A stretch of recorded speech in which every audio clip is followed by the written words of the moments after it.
Stories are mementos which remind us of where we've been and how far we've come. My name is Osadmebi, and every week I usually tell you a short story written by a Nigerian writer or author. This week, it's not quite a short story, but an excerpt from the first audiobook I narrated, which is available to buy on Audible and iTunes. Written by Onyinye Theresa Nzerem, Out of Carcass is a riveting true life story of hope, gratitude, and healing. It's an absorbing and factual narrative hinged on Onyinye's recollection of certain arduous experiences in her life, the aftermath of which would have either heightened or dissipated her faith. So without much ado, the circumstances under which we met and his visit and afterwards are from part 2 of Out of Carcass. One more thing. Listen to the end for a chance to win a free copy of the audiobook.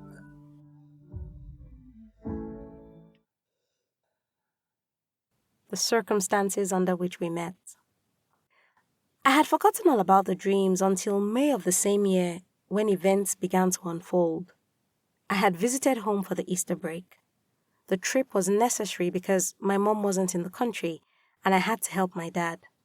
My mom and dad had traveled to the US for my sister's graduation, but my mom stayed a while longer in the US. It was quite a busy time for me since University of Nigeria Nsukka, my school, was preparing for her 40th anniversary. I was a member of the Student Representative Council, and I was on the committee saddled with planning responsibilities. My plate was full, to say the least. Since it was a season of celebration and I had been away for a while, I decided to pay my uncle a visit. I went in the company of my aunt.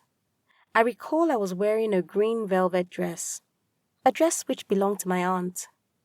Considering how busy I was, I did not have the time to make my hair, so I just combed and packed it as I went about my business. On getting to my uncle's house that fateful day, I noticed a car, other than his, parked outside his residence.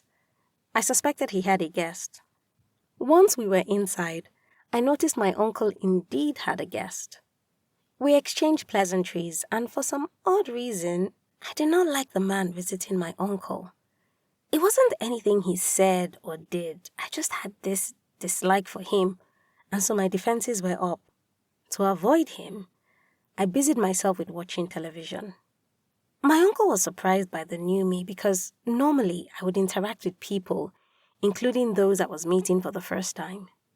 Then, as if to further irritate me, my uncle decided to start an all-inclusive conversation. He asked the man if he knew me and immediately added I was Mr. Naze's daughter. In response, he said he knew Mr. Naze and all his children, but didn't know me. My uncle, God bless his soul, innocently proceeded to introduce us. His name? Bernard Nzerem. My aunt and cousin, my uncle's daughter, were also present, being as chatty and friendly as ever. But everyone was oblivious to the mounting irritation in my mind. Next thing, my uncle began to ask me about school. I told him school was fine and I was returning to school the following week. I went on to mention the school's 40th anniversary we were preparing for, and the man cut in, announcing he might be attending the event. In my mind, I was like, why would you be there? I ignored what he said about being present. Just then, he added that FUTO, Federal University of Technology Owerri, was in fact better than UNN. Remember the mountain irritation I mentioned earlier? Well, I erupted. I used his comment as an opportunity to launch an attack in defense of UNN. By the time I was done, everybody looked at me bewildered. My aunt quickly announced we were ready to take our leave, and we left my uncle's house. It would be years later that I discovered my audacity and how I presented my argument in favor of UNN endeared me to him and made him decide I was in fact the woman he should get married to. I later got to know my husband had commenced that year, 2001, fasting and praying. The fast was necessary because he had a history of issues with his relationships. His relationships would always progress fine until conversations to do with marriage started. It had gotten so bad, he did everything within his power to stay as far away from the village as possible, just to avoid marriage conversations with his parents. It was no coincidence that the time of his fast was the same time God was revealing things about marriage to me. He also told me that the moment I stepped into my uncle's house that fateful day, he saw a beam of light flashing brightly behind me, and he heard God whisper I was his wife. His visit and afterwards. Well, the next day, I left for UNN, and he also left for the oil rig. I returned home 3 months later, as he also did from work, and the first thing he did was pay my parents a visit. The day he visited, I was in the kitchen, and I noticed someone standing behind me. So I turned, and it was the same man I met at my uncle's a few months back. Remember, he said he knew my dad. So this was him paying what was supposed to look like a harmless visit. My dad came into the sitting room to see the person who was visiting. They exchanged pleasantries and interacted for a while. As they visited, my dad showed him pictures of my sister's graduation. Before he left our house that day, he told me someone asked him to deliver a gift to me, but I had to come to his office to pick it up. Incidentally, I was broke, and I had been asking God to stir someone to gift me money. So you can imagine my excitement when he spoke about having a gift for me. It was an answer to prayer. But on second thought, it didn't make sense since we did not have any mutual friends. I told him it didn't add up, but he said if I didn't believe him, it was okay. He gave me his office address and gave me an appointment for Monday, then took his leave. That Monday, since I was scheduled to get my hair done, I went to the salon.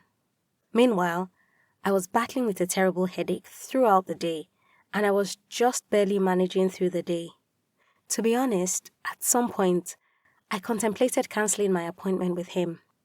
Just then, I was reminded of the message I had listened to earlier in the month. Let your yes be yes. With this reminder, I saw how important it was for me to show up as promised regardless of how I felt. By this time, it was 3 p.m., when my appointment with him was for 10 a.m. That Monday was 29th of May, and he had gotten to the office only to realize it was a holiday. I, on the other hand, had mentioned the appointment to my mom, as it wasn't my habit to hide anything from her, and she had encouraged me to honor the invite. Meanwhile, after the incident at my uncle's house, my aunt and cousin had narrated what happened to my mom and how I snapped. I had, in my defense, explained to my mom that I did not know what happened, as the man had just gotten on my nerves. My mom, being a wise woman, told me to pray about the feeling of irritation I had towards this man. This sounded awkward initially, but I went on to pray. In my prayers, I had told God he was the creator and knew me, so he should help me deal with the weird feeling I had whenever I was around this man.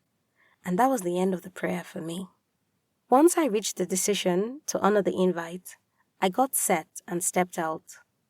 I hailed a taxi and told him where I was headed, and he demanded a fare of 300 naira. The price sounded ridiculously high for my destination, so I told him to just leave.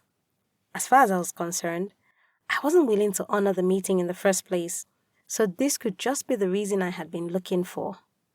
To my surprise, the gentleman looked at me and asked me to pay 100 naira. If you are familiar with Port Harcourt in Nigeria, you would know that 100 naira was a ridiculously cheap price for the distance, Rumola to Transamadi.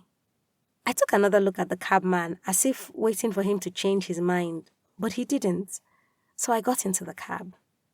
Halfway through the trip, unable to cope with the headaches, which had really gone bad at this time, I apologized to the cabman and requested we make a U-turn, explaining I was having a very severe headache. Then I offered to pay 300 naira in total to cover for both trips. He encouraged me not to go back and even offered to make all the enquiries needed to locate my destination. At that point, what I felt was a mixture of fear and surprise, seeing the driver was clearly going out of his way to ensure I made that trip. Upon arrival, the driver looked at me and said, "Go well." Then, I purposed in my heart that if the person at the gate so much as asked for my name, I would return home. On mentioning I was there to see Mr. Bernard, the security man immediately asked if I was Onyinye, and I answered in the affirmative. He let me in. Seeing that I was in the compound, I immediately resolved to turn back if the corridor leading to his office wasn't air-conditioned. As I opened the door and stepped into the corridor, I was greeted by the cool breeze from the air conditioner. This melted my doubts. The funny thing is, on subsequent visits to his office, that corridor wasn't cold. As a matter of fact, I later discovered it never had an air conditioner. Upon getting to his office, I apologized for coming late and went straight to business. I asked for the gift, then he looked at me and passed a comment about how beautiful my hair was. I thanked him and immediately added it had nothing to do with him, as I was already scheduled for a hairdo before we fixed an appointment to meet. To my surprise, he had other things up his sleeves because he announced we should have lunch together. He added that it was the condition for receiving the gift he was sent to give me. Although I wasn't pleased with this new direction he was going, I reminded myself that the gift itself was an answer to prayer, so it wouldn't hurt to eat lunch with him. We got to the fast food place and we had lunch. Then he said he heard something about me and he's thinking of the best way to pass across. As soon as I heard that, I began to think to myself, these people won't desist from their village gossip. Since I wanted to get it over with, I reached for my bag, got a piece of paper and a pen, and handed them to him. I asked that he write whatever it was he heard since he was finding it difficult to talk about it. He scribbled for a few minutes and handed the sheet back to me. Behold, it was a 4-stanza poem. At this point, I knew I was in for it. I was dumbfounded. Although I knew what to say, I could not utter any words. Then, from nowhere, the revelation I saw in January raced through my mind. And for a moment, I could not believe what was happening. And then God whispered to me that he was the same man I had seen in my dream in January. I took another look, this time at his hands, and they were fair. At this point, I started shaking because it was too much to process. Suddenly, everything was wrong with me all at once. Then he said, "I like the way you are handling this. Other ladies would have reacted differently. But in my heart, I was pleading with God, telling him how much I wasn't comfortable with the man sitting in front of me. God's response was simple. If after you leave this place you still feel that hatred, then don't marry him." I can't exactly say how, but he noticed I wasn't feeling very well and offered to take me to the hospital, but I asked to be taken home. By the time we got to the car, I was really searching for the hatred I felt for him, and I could not find it. I kept reminding myself I hated him and couldn't marry him. Once we reached my house and he dropped me off, I ran into my father's house as fast as my legs could carry me and bolted the gate. I did not speak to anybody for 2 days. That night, I did not eat. My mom asked what was going on, and all I could say was, "He said he likes me." My mom looked at me and said, "What are you going to say?" My response was, I wasn't interested in dating anybody. He called me the next day, but I did not pick.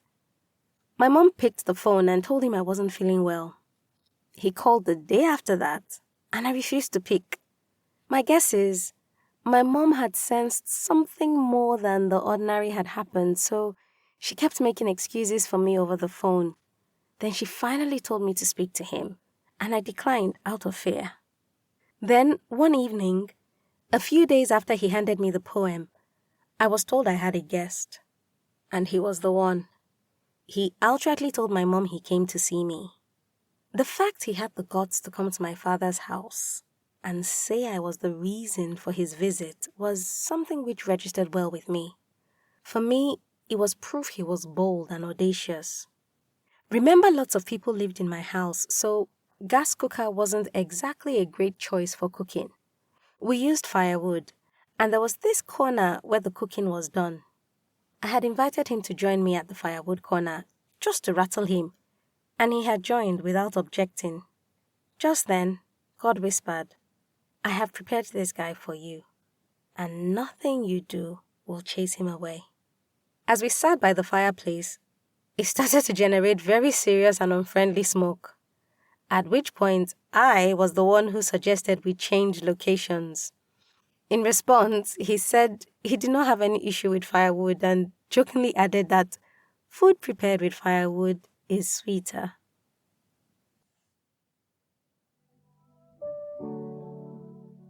Onyinye Theresa Nzerem resides in Port Harcourt, Nigeria. She attended the University of Nigeria, Nsukka, where she majored in linguistics. She is a certified document controller and fellow of the Institute for Humanitarian Studies and Social Development. An astute God lover, she is also the convener of Coffee Time with Onyinye, a lifestyle talk show which explores daily Christian living. Listen every Monday at 8 p.m. West African time on Facebook. A consummate Igbo woman, she is president of Aladimma Ndomnaze Association, Port Harcourt branch. She is married to engineer Bernard Anyanwu Nzerem, and they are blessed with 3 beautiful children. You can connect with Onyinye on Instagram at Onyinye Nazerem and at Coffee Time with Onyinye, and on Facebook at Coffee Time with Onyinye. Details will be in the episode description. If you're based in the UK and the US, I'm giving away 2 audiobook copies of Honey Out of Carcass. For a chance to win, send me a DM either on Facebook or Instagram at Osadimebi, stating the title of Onyinye's book. Easy enough, right? Entries close at midday West African time on Friday, the 9th of December 2022. Winners will be randomly selected on the same day and announced. If you've got a story you would like to be featured on this podcast, or a published book you want to make into an audiobook, send me a DM on Facebook or Instagram at Osadimebi. I look forward to collaborating with you. And if you've enjoyed this week's episode, tell a friend that stories are a good escape for a few minutes each week.